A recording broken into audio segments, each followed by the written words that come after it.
Alors, on va passer à une deuxième partie qui nous préoccupe, on en a beaucoup parlé depuis ce matin, qui sont les enjeux environnementaux, effectivement, et les problèmes de stratégie de flux, sur lesquels je demandais à Jean-Michel Garcia, à Arnaud Vermech, à Landry Aymar et à Claire Pérez de bien vouloir venir jusqu'à nous. Bonjour.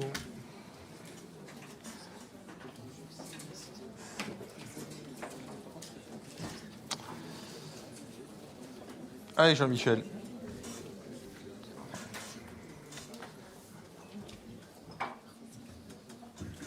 Je le passe, il ne peut pas se presser. Mais... Je suis méchant. Non. Bon, merci. Honnêtement, c'est un enjeu qui malheureusement est d'actualité un peu de partout, enfin qui malheureusement ou heureusement d'ailleurs, parce que on est à l'origine des accords de Paris, on est à Paris, donc forcément on est concerné par ça. Je vais demander peut-être à Arnaud Vermech qui est de DS Avocats. Il y a des avocats qui sont spécialisés dans ces accords-là, hein. Alors dans ces accords-là, pas particulièrement, en droit de l'environnement, oui, bien sûr. Bon. Alors, racontez-nous un petit peu comment vous voyez, et donc le post-accord de Paris, comment vous voyez les choses. Alors merci beaucoup. Donc effectivement, c'est des enjeux de plus en plus prégnants sur le long terme, mais à la fois aussi dans l'actualité. La crise des agriculteurs est typiquement reliée à ces questions environnementales. Deux chiffres d'abord pour commencer. Le transport, c'est 1/3 de la consommation totale d'énergie en Europe, donc 1/3. Et 23% des émissions de gaz à effet de serre. Donc c'est assez conséquent et c'est un levier de changement qui est très important. Donc ce sujet-là a été traité dès 2000, enfin bien avant, mais particulièrement en 2015, effectivement, avec l'accord de Paris qui est assez structurant et qui guide finalement la stratégie à la fois française et européenne en matière environnementale. Ça s'est décliné au niveau national par la stratégie nationale bas carbone, qui fait un focus évidemment sur les questions de transport, et au niveau européen par le Green Deal. Donc, on évolue dans un cadre réglementaire qui est assez à la fois traditionnel, mais toujours un peu complexe, où on a des normes européennes qui sont intriquées avec des normes françaises. Et la question qui se pose, c'est finalement à quoi bon et que peut le droit pour traiter de ces questions environnementaux, particulièrement dans le secteur du transport. Alors, il n'y a pas de magie, hein, le droit a souvent deux outils, soit il interdit, soit il incite. Donc l'incitation, ça peut être soit directe, soit indirecte. Et finalement, sur ces questions-là, c'est ces trois leviers qui sont mobilisés pour arriver à un double objectif en matière de transport, ce qui ressort de tous les textes en réalité, à la fois généraux et plus particuliers sur ces questions-là, qui visent évidemment à la décarbonation des transports existants, d'une part, et d'autre part à la réorientation des flux, essentiellement quand même passer du routier vers tout ce qui est le fluvial et évidemment le ferroviaire. Donc ce double enjeu, il est assez complexe, mais on voit en tout cas ici une direction, un axe de travail qui se décline du coup de manière beaucoup plus concrète que dans les grands textes généraux type accord de Paris justement, où là on est beaucoup de déclaratifs, et là on rentre dans des choses beaucoup plus concrètes. En droit interne, vous avez sans doute entendu parler évidemment de la loi climat-résilience, qui était une loi importante qui faisait suite aux travaux de la commission citoyenne pour intégrer justement les enjeux environnementaux. Et le titre 4 de la loi climat-résilience, c'est le transport. Donc là, on est dans un niveau de détail. Vous avez tous entendu parler en termes de transport de la thématique de l'interdiction des vols aériens courts. Ça, c'est du très très concret. Et finalement, c'est ça qui est le plus intéressant au final aujourd'hui, c'est que cette déclinaison concrète, elle va vous impacter directement. Alors si je reprends tout à l'heure les outils que j'ai évoqués, hein, l'interdiction, l'incitation directe ou indirecte, en termes d'interdiction, en termes de transport, on a évidemment petit à petit l'interdiction des moteurs thermiques. Ça, c'est très clair. Là, c'est net. On a un calendrier qui est plutôt à moyen terme, mais on va y venir. Et au final, le signal pour le marché, c'est on ne peut plus commercialiser ce type d'éléments. Pour l'incitation, on a évidemment les leviers fiscaux. Là, c'est encore une fois d'actualité, hein, puisque la crise qu'on connaît avec le monde agricole aujourd'hui est quand même liée aux avantages fiscaux liés à l'usage du diesel. Ça, c'est typiquement des fiscalités incitatives.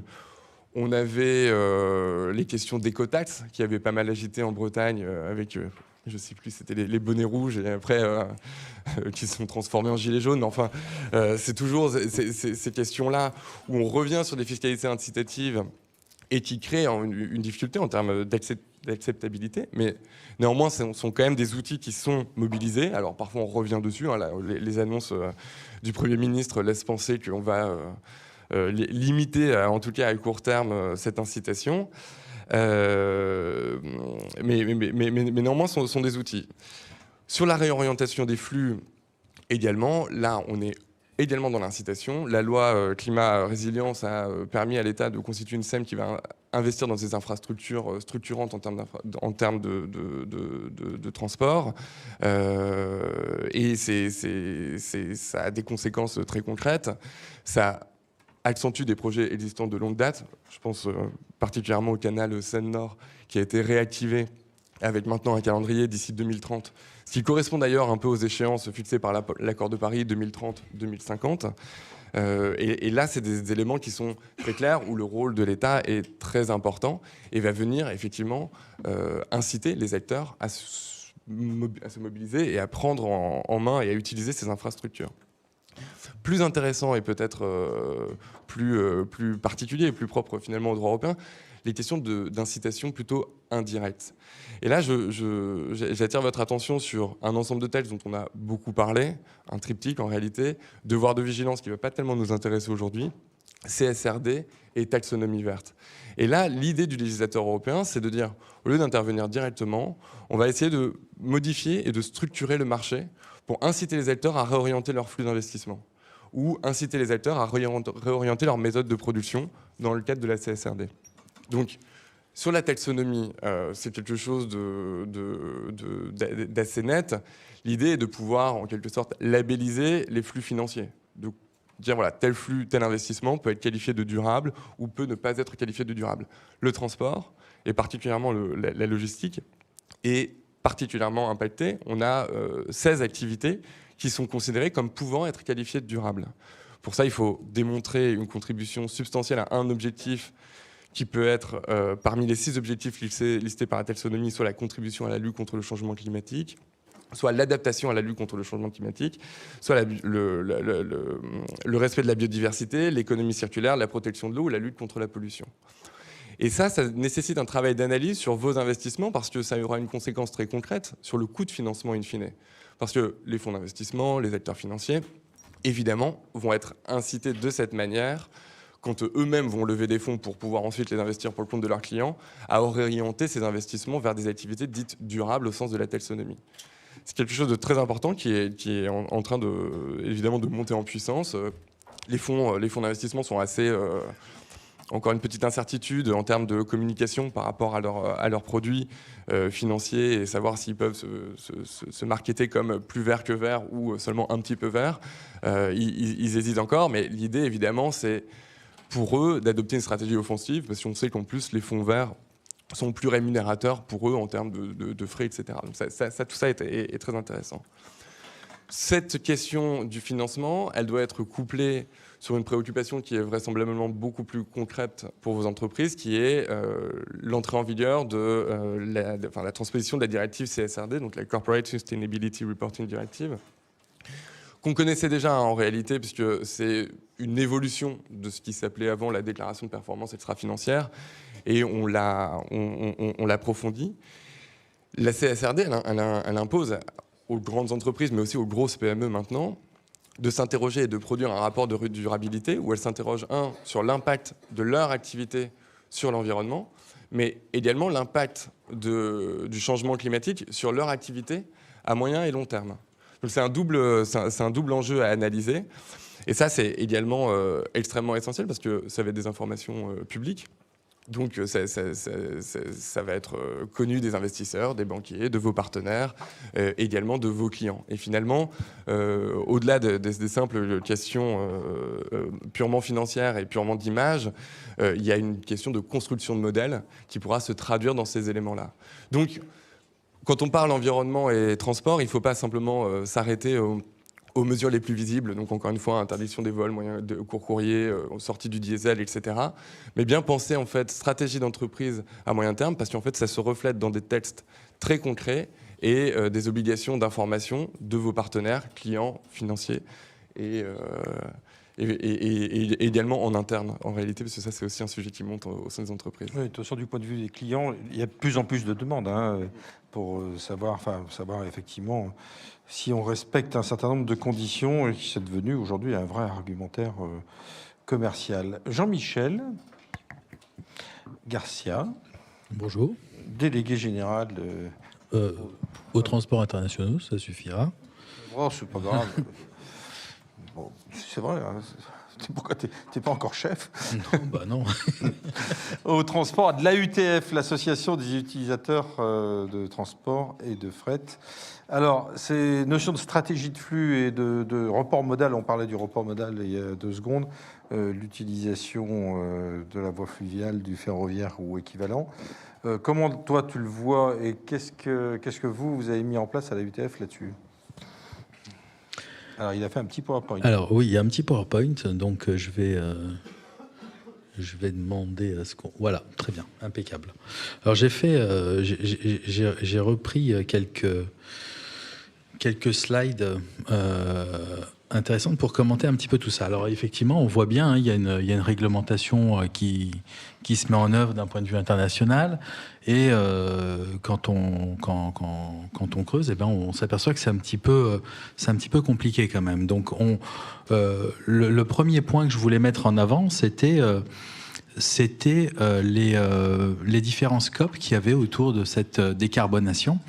Il y a des objectifs, effectivement. On parle de quotas, d'échange de quotas d'émissions de CO2. Et bien sûr, les entreprises industrielles doivent travailler déjà sur ce qu'on appelle le scope 1. Donc le scope 1, c'est leur industrie, c'est vraiment sur quoi elles doivent travailler pour décarboner. Mais il n'y a pas que ce scope 1, il y a aussi ce qu'on appelle le scope 3. Donc je voulais en parler ici, puisqu'on parle quand même de commerce international, on parle d'échanges internationaux et donc de transport. Et ce scope 3, eh bien, il est finalement lié au transport qui va me permettre d'acheminer la marchandise, soit en export, soit en import. Donc voilà, je voulais, dans un premier temps, déjà positionner cette idée-là qui est assez fondamentale, hein, savoir qu'effectivement, les industriels travaillent, quoi qu'il arrive, sur un scope 1, sur leur industrie, mais sont aussi intéressés à réfléchir sur les modes d'acheminement de la marchandise, donc le scope 3. On va passer à la slide suivante. Et pour justement travailler sur justement les réductions de gaz à effet de serre au niveau des transports, eh bien, on a dans un programme qui est un engagement volontaire pour l'environnement, un programme qui est assez large, qui est mené par l'ADEME. Fret 21, mais c'est le programme c'est la démarche, c'est le dispositif qui est soutenu par les chargeurs. Donc qu'est-ce que c'est? Eh bien, c'est une démarche qui va permettre aux chargeurs de s'inscrire dans une réflexion, dans une optimisation de leur flux, dans une réflexion qui va permettre de réduire les gaz à effet de serre dans leurs échanges. Alors, on parle ici beaucoup de transports plutôt nationaux, voire européens, puisque effectivement, on va, c'est un dispositif donc français, hein, et les axes de travail, eh bien il y en a 4. Il y en a le premier, c'est le taux de chargement. On va essayer d'optimiser le chargement pour profiter dans un déplacement, de déplacer le maximum de marchandises. Donc ça, effectivement, c'est un premier axe de travail. On va bien évidemment choisir le mode de transport, donc avoir des transports qui soient le plus décarbonés possible. Si j'utilise un mode routier, réfléchir à peut-être utiliser tant que faire se peut, un autre mode. Donc, il faut aussi que ce soit possible. Hein. Tout n'est pas forcément possible et tout n'est pas forcément facile. Il y a la notion de distance parcourue. Donc là aussi, réfléchir à comment positionner des entrepôts, comment organiser une distribution, etc. Donc là, il y a quand même pas mal d'axes de réflexion sur ces sujets-là. Et puis, il y a l'achat responsable, c'est-à-dire est-ce que le sous-traitant, est-ce que le prestataire que j'ai choisi, est-ce que ce prestataire, il a une démarche qui est vertueuse? Est-ce que les énergies qu'il va utiliser sont les bonnes? Est-ce que les investissements qu'il fait sont les bons pour justement que moi, chargeur, eh bien, je puisse être mieux qualifié dans ma démarche de décarbonation? C'est un programme volontaire C'est un programme volontaire. Aujourd'hui, volontaire. Maintenant, tu vas me dire que n'importe qui pourrait le faire. En fait, ah oui. En fait, c'est une démarche qui est naturelle, quoi. Pratiquement. C'est une démarche. Là, t'es accompagné, quoi. C'est une démarche naturelle. Effectivement, il y a un accompagnement. Donc, slide suivante potentielle. Voilà. Et, la démarche en elle-même, il y a un outil, bien sûr, où on vous propose différents axes d'amélioration qui vous permet de faire des choix. Ça part, c'est une analyse d'un instant T, et puis avec des objectifs de réduire au moins de 5% les dégagements de CO2, etc., mais potentiellement en plus. Et bien sûr, il y a une méthodologie, bien sûr, il y a un accompagnement qui est possible. Alors, je vois que ça donne un label, en fait. Exactement. Et alors, il me sert à quoi, ce label? Ça ne donne pas forcément un label, ça donne aussi un label potentiellement, si on le souhaite. Donc, ça a des vertus. Une fois que je suis tamponné, ça me sert à quoi? Ça veut dire que potentiellement, je travaille bien, puisque je suis audité là-dessus, et que c'est reconnu aussi par les pouvoirs publics, effectivement. Alors aussi, et ça c'est les bénéfices, c'est la slide suivante, effectivement, les bénéfices qu'on a sur ça. Pourquoi est-ce qu'on fait ça, chargeur? Bien sûr, le premier, c'est la vocation environnementale. Il y a rien à dire là-dessus, sauf que dans le business, il faut être compétitif, et si effectivement, ça a été très justement dit par rapport à d'un point de vue légal, s'il y a des déséquilibres au départ, où il y a des personnes qui sont vertueuses, qui ont envie de faire, que ça leur coûte et qui ne sont pas suivies comparé à d'autres, eh bien forcément, il va y avoir un déséquilibre, et les parts de marché, malheureusement, on ne les trouve pas aussi facilement. Donc, le fait que la démarche soit impulsée au niveau de l'État, au niveau international, eh bien, ça va permettre effectivement de mettre plus facilement en œuvre toutes ces démarches. Donc, bien sûr, la première vocation, elle est environnementale, mais bien sûr, grâce à... Ça permet surtout d'afficher une méthodologie, de certifier ta méthodologie. Tout à fait. Alors ça, c'est, je vais pas forcément détailler tous les bénéfices. Par contre, slide suivante, cette méthodologie, elle existe bien évidemment, mais elle s'est en plus bonifiée avec un nouveau programme qui s'appelle Remove. Et ce programme Remove, qu'est-ce que ça veut dire? Ça veut dire report modal pour le verdissement. Donc là, on parle textuellement d'un report modal du routier vers le fluvial, vers le ferroviaire, voire même le short sea. Parce que c'est une notion qui est aussi très, très, très importante. Je pas entendu, excuse-moi. Vers le short sea. Ah, short sea. OK. Voilà, d'accord. Voilà, exactement. Donc ça, c'est par exemple quand vous avez des conteneurs qui arrivent à un endroit, plutôt que de prendre la route pour aller à un autre endroit qui serait proche d'un port, d'un autre port par exemple, eh bien on prend des feeders, des bateaux qui permettent de faire des petites distances de port en port. Donc ça aussi, c'est effectivement, ça permet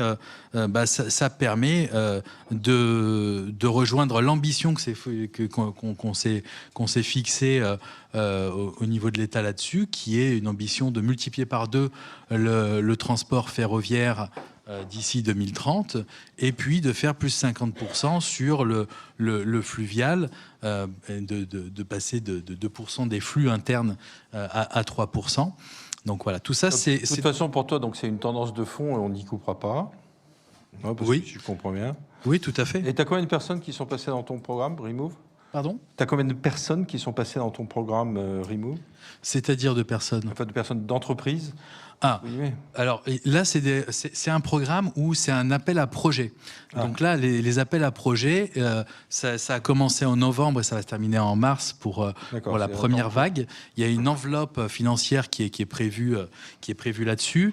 Sur cette enveloppe financière, il en restera. Donc ça veut dire qu'il y aura une deuxième vague très certainement qui va voir le jour.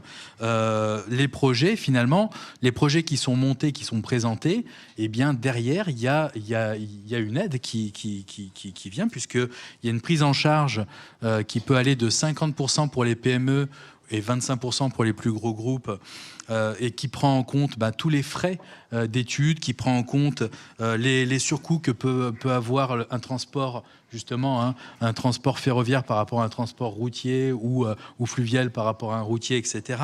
Et puis potentiellement aussi les frais d'embauche de certaines personnes spécialisées dans ces domaines-là. Donc il y a vraiment un intérêt. Il y a vraiment un intérêt à déposer des projets, à se faire aider et à avoir cette démarche effectivement d'aller vers du mode massifié lorsque c'est possible. Parce qu'effectivement, si vous êtes à un endroit où il n'y a pas de transport massifié, vous n'avez pas de train, vous n'avez pas de fluvial, c'est un peu compliqué. Lorsque l'équation économique n'est pas aussi au rendez-vous, parce que vous avez des flux dans un sens, mais pas forcément dans l'autre, et donc ça a des conséquences financières assez importantes. Tout ça, ça demande beaucoup de travail. Et ça a ça influe aussi sur le positionnement des stocks ou des plateformes de stock, en fait. Tout à fait, exactement. Ça tombe très bien, parce que ça sera la slide qui viendra. Excuse-moi, je suis vraiment... et donc voilà. Alors, voilà les deux pour Okay. la démarche puis le programme que nous, à la UTF, on suit, on appuie.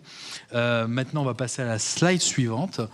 On s'aperçoit, très, très brièvement là-dessus, puisque ce sera développé après, mais c'est quand même très important, parce que là, on parle juste des flux internes, mais les flux internes, ici, on est des importateurs, des exportateurs, il y a bien des flux internationaux. On a parlé d'origine tout à l'heure, on a parlé de différentes choses, très bien. Maintenant, il faut savoir qu'il y a d'autres réglementations qui arrivent. On parle du MACF, c'est une réglementation européenne qui finalement est dédiée s'adresse aux entreprises importatrices. Pourquoi ? Eh bien, pour de la même façon que les entreprises commencent à réfléchir sur, eh bien, finalement, avec qui est-ce que je travaille ? Avec quel pays je travaille ? Avec quel fournisseur je travaille ?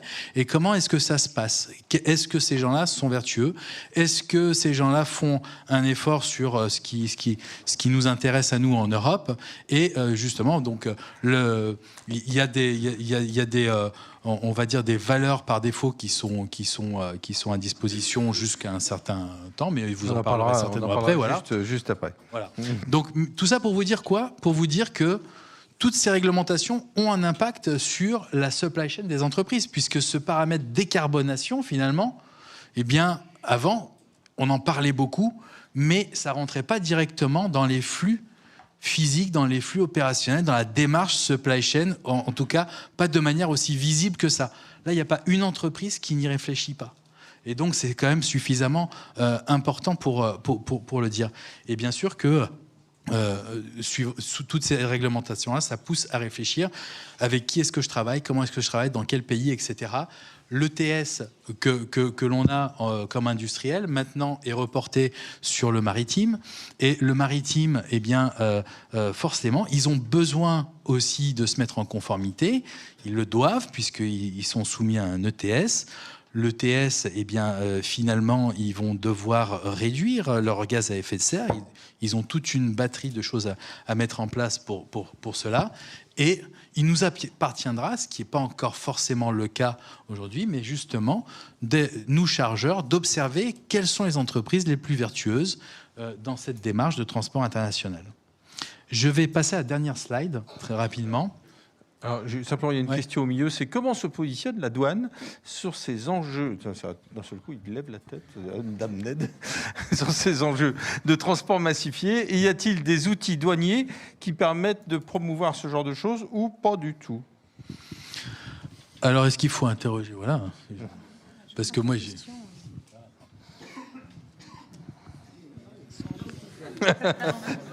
Patate chaude.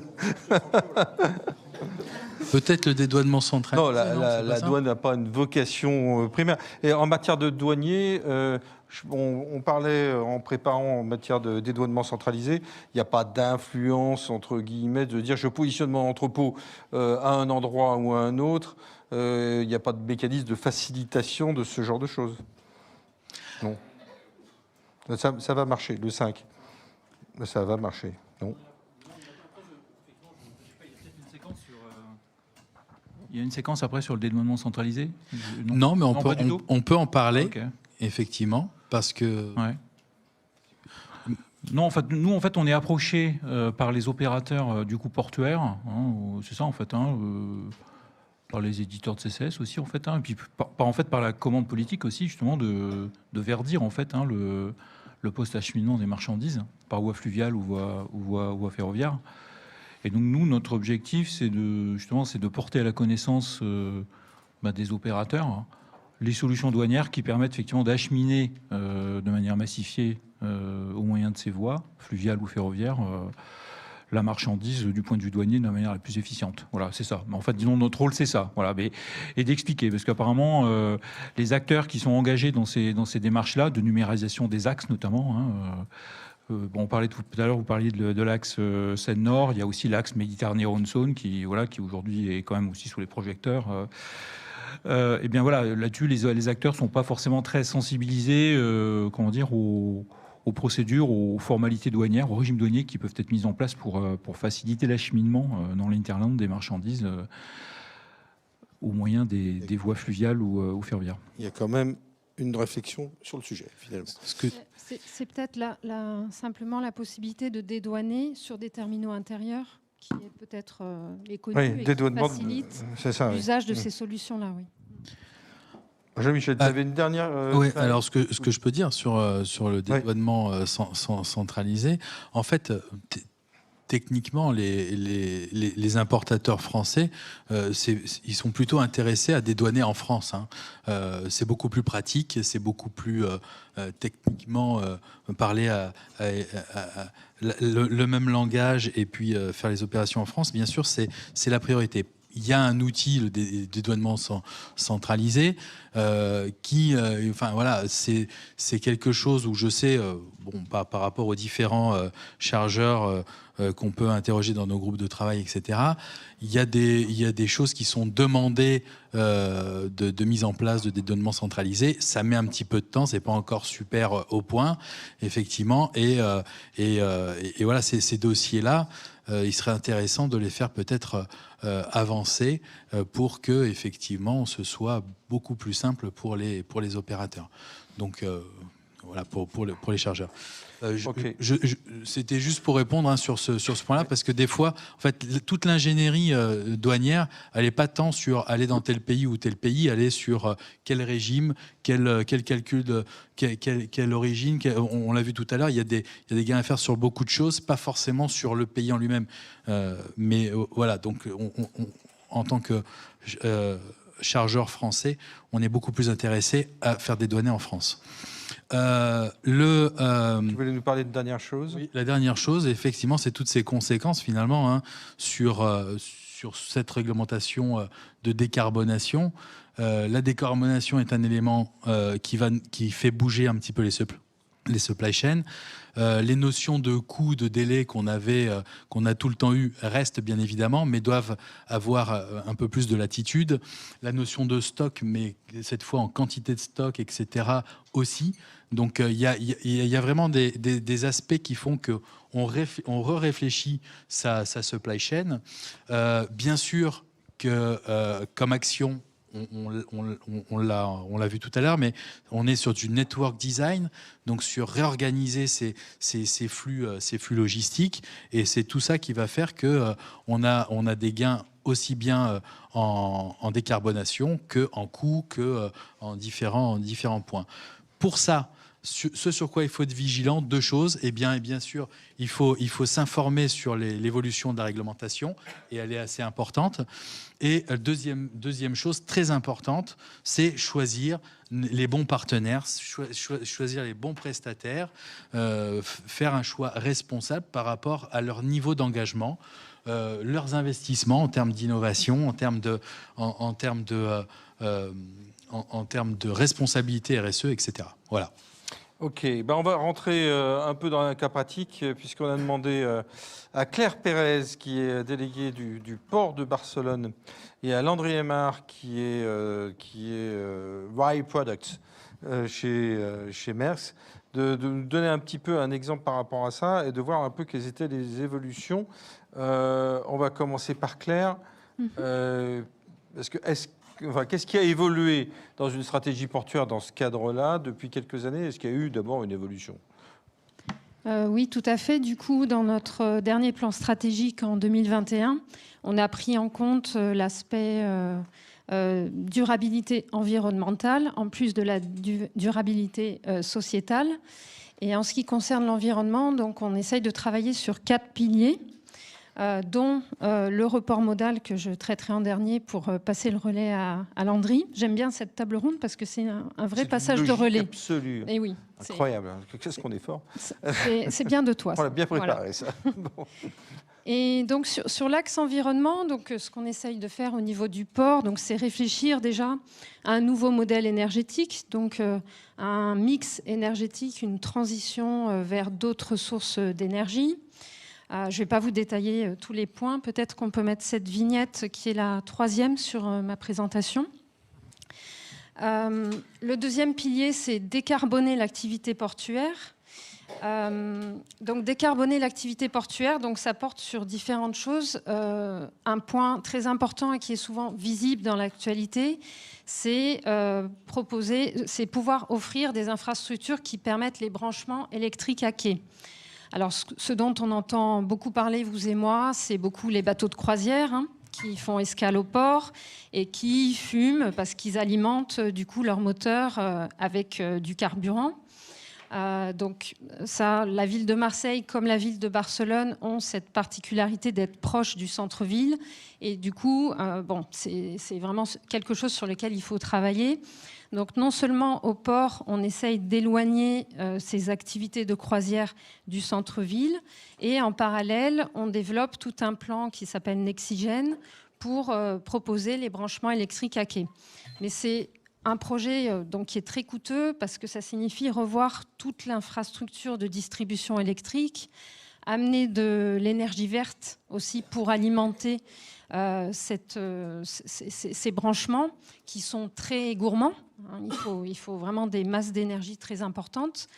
Donc c'est un projet qui prend plusieurs années, mais qui déjà rentre en vigueur en 2024 avec des possibilités sur un des 2 terminaux à conteneurs et sur un terminal ferry aussi, pour pouvoir brancher les navires qui sont équipés à quai. Autre chose, c'est développer des carburants moins polluants comme le GNL. Donc à Barcelone, notre particularité, c'est d'avoir un site de regasification qui est très important au niveau méditerranéen, donc qui nous permet d'approvisionner par camion et aussi par barge aujourd'hui tous les navires et les camions qui disposent de cette énergie. Bon, sur 2022, je vous avouerai que ça a été compliqué compte tenu de la montée des coûts du gaz. Donc, on ne peut pas prendre cette année-là comme référence. Mais en prenant en année de référence 2021 par rapport à 2023, on a multiplié par 2 les approvisionnements de navires en GNL. Donc ça a représenté à peu près 618 escales en 2023 contre 388 en 2021. Et ça, c'est grâce à la disponibilité d'une barge qui vient donc alimenter, donc typiquement surtout des navires de croisière. Les navires de croisière, ça représente 20% du type de navire qui a été approvisionné en GNL. Et les ferries aussi, pour 22%, pour 12%, si je ne me trompe pas, voilà, 12%. On a aussi des cars carrières, donc les porte-véhicules qui, de plus en plus, disposent de ce type de carburant alternatif. Et puis, des porte-conteneurs, on a beaucoup parlé de celui de CMA qui a escalé récemment dans les ports méditerranéens. Alors, sur le fret, sur les efforts en matière c'est pré-acheminement ou post-acheminement, je pense. Ah oui, alors là, du coup, on passe sur le volet intermodalité. C'est pas nouveau en termes d'action du port de Barcelone, de souhait de développer le ferroviaire. On peut passer peut-être à la slide suivante et voire même à la dernière slide. Du coup, pour préciser là-dessus, on est parti du coup il y a une dizaine d'années à peu près à un pourcentage très réduit des marchandises qui rentraient ou sortaient par voie ferroviaire. Et puis, le port a souhaité développer une stratégie de réseau intérieur de distribution qui serait connecté par le rail. Donc, c'est Saragosse surtout qui a été la plateforme le plus intensément développée parce que c'est un lieu dans le nord de l'Espagne où se trouvent beaucoup de plateformes logistiques comme celle d'IKEA, comme celle d'Inditex, qui vont ensuite distribuer vers tous leurs magasins en Espagne. Et donc, ils avaient ce besoin de massifier, de pouvoir évacuer un lot important de conteneurs rapidement, avec des services quotidiens, depuis Barcelone. Donc, c'est monté en charge petit à petit. Et aujourd'hui, sur Barcelone, on arrive à évacuer 14% des conteneurs par le mode ferroviaire. Et presque la moitié des véhicules aussi. Il y a beaucoup d'usines de fabrication automobile dans le nord de l'Espagne qui sont transportées par voie ferroviaire à l'import et à l'export. Et l'objectif à terme, c'est quoi? C'est d'aller au-delà de 14%, je pense. Mais... Oui, bien sûr, c'est de continuer là-dessus. Mais de toute façon, c'est intéressant non seulement en termes d'économie de CO2, mais aussi en termes de qualité de service. Parce qu'on ne peut pas avoir un port qui accueille de plus en plus de conteneurs, qui traite de plus en plus de conteneurs, si on n'a pas ces solutions terrestres qui permettent d'évacuer des volumes importants. Ouais, c'est clair, dans tous les ports, on voit il y a un engorgement avec des prises de rendez-vous, avec des camions qui font la queue et que ça devient de plus en plus compliqué. C'est vrai, étant donné en plus la massification de plus en plus importante des porte-conteneurs sur lesquels on arrive à chuter avec un nombre de conteneurs faramineux à la fois. Oui, c'est vrai qu'à Barcelone, on peut avoir un nombre des escales avec des opérations en nombre très élevé. Et du coup, on ne peut pas se permettre d'avoir un conteneur, un camion qui rentre sur le port. Il faut aussi qu'il y ait une grosse partie de ces volumes qui puissent s'évacuer par le rail. Nous, on n'a pas de fluvial. On a aussi la solution de report modal dont parlait Jean-Michel tout à l'heure, les semi-remorques sur les ferries. Donc ça concerne plus du report modal de la route vers le maritime et c'est ce qu'on voit typiquement sur nos routes en tant qu'usagers. Mais sur le ferroviaire, oui, donc le réseau commence à être bien développé, comme vous voyez la densité sur le nord de l'Espagne. Et le grand défi, c'était de continuer ça sur la moitié sud de la France, avec le défi supplémentaire d'infrastructure, parce qu'en Espagne, comme certains d'entre vous le savent, on est connecté à l'écartement ibérique, donc qui est un peu plus large que l'écartement européen. Ah oui, et voilà. Et donc à Barcelone, on a l'avantage d'avoir ce problème-là résolu avec le double écartement sur tous les terminaux du port qui nous permettent d'avoir des trains en fait de bout en bout qui viennent des différents pays d'Europe. Donc votre stratégie est effectivement de décarboner, mais aussi d'accroître votre hinterland, je pense, là-dessus. Oui, aussi, compte tenu de l'emplacement de Barcelone, c'est sûr que forcément, si on regarde vers le sud, on a Valencia à 400 km à peu près, qui a vocation à desservir beaucoup la zone sud et centrale, donc Madrid, de l'Espagne. C'est vrai que nous, on va être le port d'entrée et de sortie des marchandises fabriquées ou consommées dans le nord de l'Espagne. Mais très rapidement, on se trouve de l'autre côté de la frontière, donc la région sud-ouest et sud-est de la France sont des marchés potentiels. Mais c'est vrai qu'on vient apporter des solutions complémentaires avec des qualités de services maritimes qui sont connectées, mais on prétend plutôt être une alternative sud au port d'Anvers, proposer des solutions alternatives. Ok. Merci. Landry, bonjour. Landry Aymar, vous êtes de chez Maersk. C'est vous qui exploitez finalement, non pas la navette maritime, mais la navette ferrée, c'est ça qui a été mis en place? Bonjour. Alors, on exploite des services maritimes aussi sur Barcelone. Oui, j'allais d'avoir. venir. Donc, on a lancé effectivement, comme commençait à le dire Claire, peut-être qu'on peut passer au slide qui en parle. On a lancé au mois de novembre, début novembre, 2 navettes ferroviaires entre le port de Barcelone d'une part et Toulouse en France d'une part, Lyon d'autre part. C'est tout neuf, en novembre. C'est tout neuf, voilà, ça a commencé il y a 3 mois. Et ça vient du fait que Barcelone, pour nous, est un port important, un port sur lequel on a des bonnes connexions maritimes sur l'Asie, l'Afrique, l'Amérique, assez performantes. Il y avait une demande de certains de nos clients. Et je sais, alors moi je suis arrivé il y a moins d'1 an chez Maersk, vraiment spécifiquement pour développer le ferroviaire. Hein, et j'ai commencé par ce projet-là. On l'a monté en 6 mois à peu près. On avait été confronté l'année précédente à des clients qui nous avaient demandé spécifiquement ces flux-là. Et à l'époque, on ne pouvait proposer que de la route, que du camion. Il n'y avait pas d'offre ferroviaire qui existait. Elle n'existait plus. Ouais, elle avait existé par le passé. Clients, voilà, certains clients qui l'ont demandé, qui ont finalement pas travaillé avec nous parce que l'offre terrestre qu'on proposait n'était pas décarbonée. Et maintenant, c'est vraiment une condition sine qua non de beaucoup de demandes clients, d'appels d'offres, où si on ne propose pas des solutions décarbonées, on est hors jeu. Alors, ça marche d'abord? Alors, opérationnellement, ça marche bien. Après, non, c'est pas plein, mais en même temps, un service combiné qui démarre dans la première année, il est jamais plein. Bon, là, on a une petite difficulté conjoncturelle sur la mer Rouge. Oui, nous aide pas totalement à remplir le service. Ça avait pas trop mal démarré jusqu'à fin décembre, notamment sur la région toulousaine qui est naturellement quand même assez tournée vers Barcelone. Il y avait beaucoup de clients qui utilisaient déjà Barcelone et en plus en ferroviaire on bénéficie d'un avantage. Alors, il y a la décarbonation mais il y a aussi la capacité d'emport. Vous pouvez charger des conteneurs plus lourds pour certaines marchandises lourdes qui ne sont pas autorisées en passage frontière en 44 tonnes. Alors que là vous pouvez mettre des conteneurs de 30 tonnes sur le train. Donc il y a aussi un gain économique. Et là, c'est des navettes quotidiennes, c'est des navettes combien par semaine? Sur Toulouse, on a 3 allers-retours par semaine, lundi, mercredi, vendredi, donc bien répartis dans la semaine. Sur Lyon, pour l'instant, on en a une seule par semaine.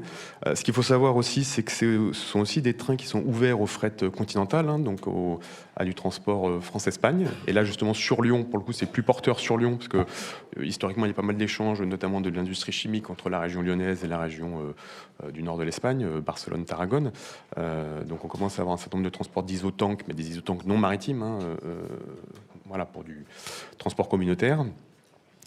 C'est compétitif. Alors, excusez-moi, je pose des questions. Vous y répondez pas si vous voulez pas, mais c'est compétitif au niveau prix. Parce que, enfin, c'est quoi l'avantage consommateur? Alors, ok, carbone, le train, c'est très compétitif. Est-ce qu'au niveau prix, par rapport à un camion, c'est compétitif aussi? Pour du transport de conteneurs, oui. C'est-à-dire que quelqu'un qui, pour une raison X ou Y, fait du camion depuis Toulouse ou depuis Lyon vers Barcelone, c'est évident qu'en termes de prix, on est mieux placé. Après, pour venir chatouiller le FTL classique, le Totliner en transport palettisé, là, c'est honnêtement très compliqué en termes de prix, parce qu'on est sur un axe où il y a tellement de camions, en plus beaucoup de retours à vide de France ou d'Europe du Nord vers l'Espagne. Pour ce type de marchandises, c'est difficile.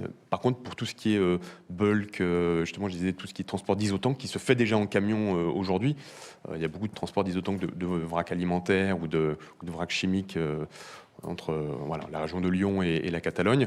Là, par contre, oui, c'est compétitif, clairement. Ouais. Donc après, vous vous installez... Alors, excusez-moi, je ne sais pas si je suis votre PowerPoint, mais je vous pose des questions au fur et à mesure. Donc, votre feuille de route, à vous, c'est quoi? Combien de temps vous pensez, j'allais dire, arriver à votre vitesse de croisière? Sur cette relation-là, disons que là, comme je disais, on a des événements en mer Rouge qui sont un peu perturbants. Modulo de pile. Mais je pense qu'on aura aussi, il y a un autre élément dont j'ai pas parlé, c'est que le fait que c'était aussi pour préparer la fin de notre alliance avec MSC, l'alliance 2M. On a annoncé récemment donc notre partenariat avec APAG. Ça n'a pas encore été tellement diffusé en externe, mais j'ai quand même eu accès à des informations qui montrent que la compétitivité du réseau maritime sur Barcelone, elle va plutôt se renforcer en 2025 avec APAG, puisque le Maersk va plutôt faire avec APAG moins d'escales intermédiaires sur sur le deep sea, avec plus d'accès, on va dire des navires plus directs sur les grands ports, dont Barcelone fait partie. Donc on aura des temps d'escale plus courts, par exemple pour de l'Asie, Barcelone, que ce qu'on a aujourd'hui. Donc c'est aussi pour préparer ça qu'on avait lancé cette liaison-là. Donc je pense que dans l'absolu, pour se faire une bonne idée, il faudrait se revoir fin 2025, après la mise en place aussi cette nouvelle offre maritime, pour voir si on a rempli le challenge. Et en termes d'économie carbone, ça donne quoi, en comparaison? Alors en économie carbone, je vous ai fait un petit exemple là, dans le slide que vous avez sous les yeux, en comparant un transport entre le port de Barcelone et on va dire une zone de à peu près 50 km autour du terminal utilisé. J'ai pris Lyon, j'aurais pu faire Toulouse, ça n'aurait pas changé grand-chose au résultat. Et donc on a... là, j'ai utilisé l'outil Ecotransit, qui est assez connu, qui fait assez consensus et référence. On a une économie carbone qui est dans l'ordre de 85 à 90%. Je ne sais pas si tout le monde est familier des deux types de comparaisons qu'on peut faire entre ce qui s'appelle le tank to wheel ou le well to wheel. Pour faire très simple, le tank to wheel, c'est quand on compare uniquement l'émission de gaz à effet de serre qui est issue de la consommation du carburant. Tank, donc c'est le réservoir, donc c'est ce qu'il y a dans le réservoir du véhicule. Donc dans ce cas-là, le ferroviaire est quasiment à 0% d'émissions puisqu'on est en traction électrique du début à la fin. Voilà, on a 1 km de traction diesel dans le port de Barcelone, 500 mètres de traction diesel pour rentrer sur le terminal en France. Donc dans ce cas-là, voilà, le ferroviaire est quasiment à 0 d'émissions. Donc ça fait 90% en moins que ce que la route va émettre. Et quand on est en well to wheel, là, on considère toutes les émissions de CO2 depuis le début. Même si on produit de l'électricité avec des éoliennes, construire une éolienne, ça consomme du CO2 parce qu'il faut la fabriquer, il faut l'installer, il faut couler du béton, etc. Donc là, on prend vraiment tout en compte dans la chaîne. Donc là, c'est un tout petit peu moins en faveur du ferroviaire, parce que forcément, l'électricité, le train roule pas avec des voiles. Donc là, on est quand même à 86% d'économie de CO2. Donc c'est quand même très, très, très significatif. Très significatif. Voilà, c'est clair que là, il n'y a pas de comparaison. Et juste un petit point de technique intéressant, c'est que, comme disait Claire tout à l'heure, donc le port de Barcelone, depuis une dizaine d'années, est connecté au réseau ferroviaire français et donc européen à écartement standard, donc par une ligne qui va jusqu'au port, et puis des rails à double écartement dans le port qui permettent de circuler à la fois avec des rames espagnoles ou des rames qui viennent de France ou d'Allemagne. L'innovation qu'on a, nous, sur notre service, qu'on a mis en place, c'est qu'on est les premiers à utiliser des nouvelles locomotives qui sont arrivées sur le marché il y a quelques mois, qui permettent de ne même pas avoir de changement de locomotive à la frontière. Non, il n'y a pas changement d'écartement, puisque les rails sont le même écartement. Mais par contre, jusqu'à présent, vous deviez toujours changer de locomotive à Perpignan. Au sortir de la ligne nouvelle qui a été construite, qui fait la liaison entre la France et l'Espagne, la ligne du Pertus, vous deviez changer de locomotive parce que les locomotives espagnoles n'étaient pas autorisées à circuler au-delà en France. Et inversement, il n'y avait pas de locomotive française autorisée à circuler en Espagne. Et donc, il y a des toutes nouvelles locomotives qu'on utilise qui vont du faisceau électrifié de la gare du port de Barcelone jusqu'au faisceau électrifié de Lyon ou de Toulouse. Elles pourraient aller jusqu'à Calais si on en avait besoin. Elles peuvent traverser toute la France. Et là, on évite une rupture de charge. C'est toujours un facteur de risque d'avoir à changer un matériel de traction en chemin. Et donc là, on se l'épargne. Donc c'est meilleur pour la robustesse de la solution. Bon, merci à vous tous. Ça nous fait un bon préambule par rapport à la partie suivante qu'on va traiter juste après une courte pause de 10 minutes. Je compte sur vous sur les 10 minutes pour aller attaquer le mécanisme d'ajustement carbone dont la déclaration a eu lieu hier pour la première. Et donc, on va pouvoir discuter de ça, savoir comment ça s'est passé avec vous tous. Merci.